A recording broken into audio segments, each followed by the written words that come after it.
La mañanera de Ángel correspondiente al jueves de la semana en curso, jueves 25 de marzo del año 2021. No cabe duda que la vida nos da a los mexicanos grandes sorpresas. ¿Recuerda usted todo este escándalo, todo este conflicto que se generó en relación con la nominación como candidato a la gubernatura del estado de Guerrero del senador con licencia Salgado?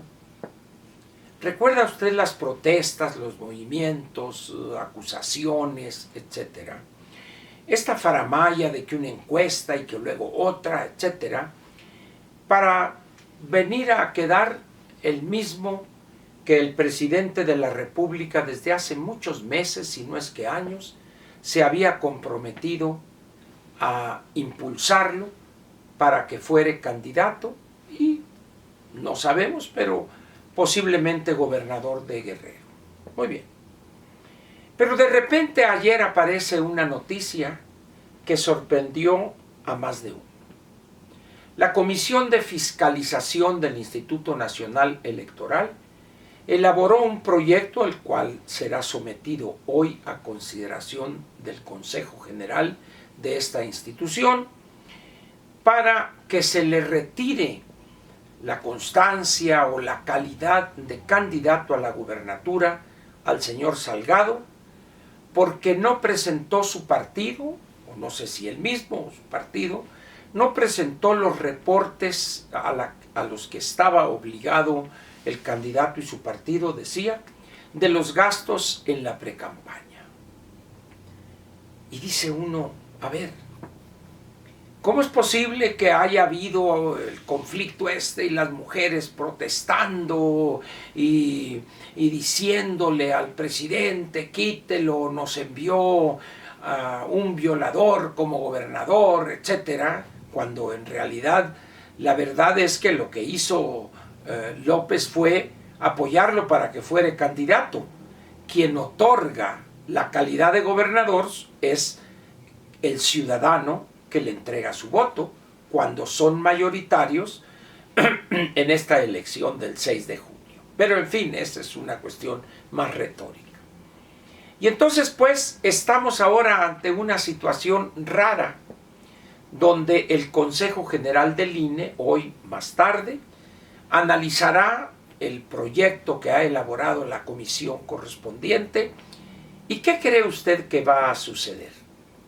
¿En verdad piensa usted que el INE va a despojar con base en argumentos como ese de que no reportaron unos gastos de la precampaña?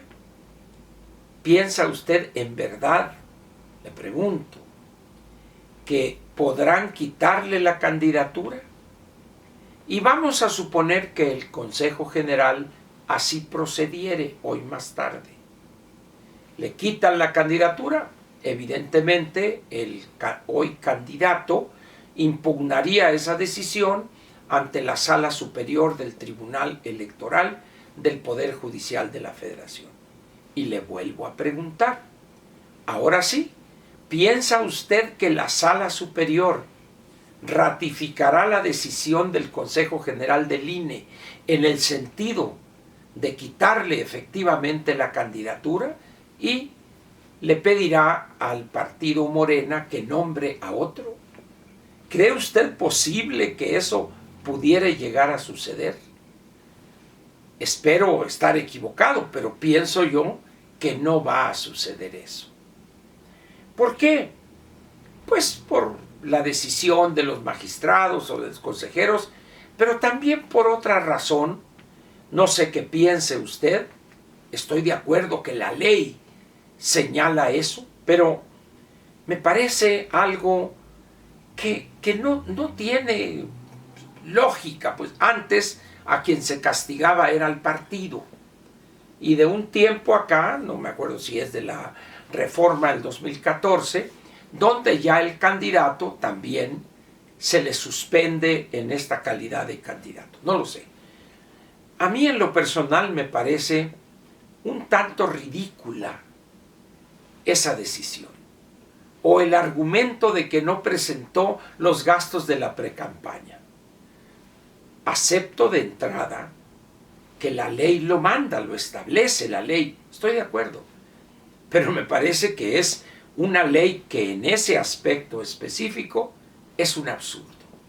Pero bueno, eso es lo que aprobó el Congreso y así está, y en tanto no se modifique, pues así seguirá. Y esto me lleva a comentar con usted que hay una gran cantidad de leyes en este país cuyos planteamientos, cuyo texto, cuyos artículos en algunos casos, rayan también en el absurdo. Pero no nos hemos atrevido a actualizar esas leyes. ¿Qué le puedo decir? Un ejemplo muy sencillo. El artículo de la Constitución, el 27, habla esta cuestión de los 50 kilómetros del punto más, vamos a decir, ¿cómo se puede decir? El punto más al interior de la marea alta y de ahí 50 kilómetros en línea recta o perpendicular a la playa. No podrá sostener o no podrá ser propietario un extranjero de tierras. Y en el caso de las fronteras son 100 kilómetros. Me parece un absurdo completo ese. Un absurdo. No tiene sentido eso. Vamos a suponer que un extranjero compre una casa en el kilómetro 28, 25, 15, 10, 48, 41, el kilómetro 49. Tiene que constituirse un fideicomiso. ¿Por qué? Porque los antecedentes desde el siglo XIX. Dice uno, ¿a qué le tememos? ¿A que se lleve la casa, que la agarre y la monte en una plataforma de un tráiler y se la lleve a su país de origen? Evidentemente no. Sin embargo, ese absurdo lo mantenemos todavía, porque no nos atrevemos a actualizar eso que quizá tuvo razón de ser allá cuando la guerra de los pasteles, etc. Pero ahorita, pues así está esto de los gastos de precampaña. Dice uno, a ver, digo, en el caso del personaje del que se trata, muchos dirán, qué bueno que el Consejo General le quite la gobernatura porque es honesto, pero ese no es el tema. El tema es el absurdo, esa exageración, porque luego nos vamos a ir a este otro absurdo. Cuando se hizo la reforma, si no estoy equivocado, fue con el presidente Zedillo, cuando se estableció la fórmula para entregarle recursos públicos a los partidos. Y no me cansaré de repetir que ese es un absurdo, porque en ese momento ya los partidos no requieren de los ciudadanos para financiar su operación. Entonces ya, antes los partidos, ¿se acuerda usted? Hacían rifas de casas, de autos, etc. Pero hoy ya no necesitan eso.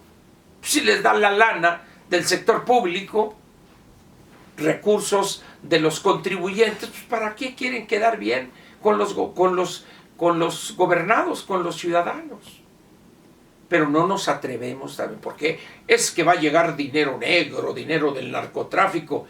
¿Y qué ahorita creen que no llega? ¿Qué cree usted que los candidatos a este puesto, a este, al otro, les alcanza los límites a los gastos de campaña absurdos también? Es decir, nuestro sistema jurídico, nuestro andamiaje jurídico, tiene en sus textos, en los textos de las leyes respectivas, una gran cantidad de absurdos. El otro, en la parte agraria, en 1917 se establece en la fracción 15ª del artículo 27 que un mexicano no puede poseer más de 100 hectáreas de riego. Poseer 100 hectáreas de riego en 1917 era un mundo de tierra. Pero hoy, y mantener ese absurdo, dice uno, ¿por qué? Pues, ¿no? Entonces todavía hay algunos ahí ingenuos, es que yo con mucho orgullo soy pequeño propietario. pues qué jodido estás mentalmente. Deberías sentirte orgulloso de ser un gran propietario, de tener 50, 100 mil hectáreas. Pero no, se siente orgulloso de ser pequeño propietario. Y así somos. Nos encanta la pequeñez, la mediocridad, así. Y por eso este país no avanza. Tenemos miedo a ser grandes, tenemos miedo a actualizar nuestro sistema jurídico. ¿Qué hacer ante eso? La verdad, le diría nada. Y le voy a decir por qué. Porque a nadie le interesa actualizar eso, adecuar esos textos a la situación nueva que vive el mundo. Prefieren tener anacronismos ahí que vienen, algunos desde la Constitución del 57, hace prácticamente más de 160 años, a adecuar nuestro texto constitucional a las nuevas condiciones que se han generado en el mundo y que México desaprovecha. Pero nuestra clase política es cobarde, teme al que sea atacada por es que estás a favor de los latifundistas, eres un porfirista. No, hombre, eso no tiene que ver porfirista a estas alturas. Cuando hace 110 años Porfirio Díaz se fue en el Ipiranga a Europa, que ni sus restos están aquí en México, dice uno. Con esa mentalidad que tenemos de glorificar el pasado, de mantenerlo ahí como un tótem, sin tocarlo, sin cambiarle lo más mínimo, difícilmente, por no decir imposible, vamos a tener una constitución de futuro. Seguirá siendo un viejo documento, acero, impracticable en muchas de sus partes. Pero eso sí, es la primera constitución social del siglo XX y babosadas por el estilo. Tenemos un pánico a actualizar nuestras leyes, a ponerlas al día y redactar esas partes con una visión de futuro. Bueno, es tal el temor que ni siquiera hablamos en el artículo 84. Preferimos llamarle falta absoluta en vez de decir en caso que fallezca el presidente de la República. Es decir, nos da miedo tocar esos temas. En fin, ¿qué le puedo decir que no sepa usted ya al respecto? Somos un país, por desgracia, de pasado y antepasado. Mentalmente adoramos, gozamos, nos regodeamos en el pasado y tememos, sentimos pánico por el futuro. Así, este país jamás llegará a la modernidad. Ni modo, a seguir esta brega para tratar de convencer o influir para que empecemos a voltear a ver hacia el futuro. Gracias y lo espero mañana viernes para cerrar una semana más.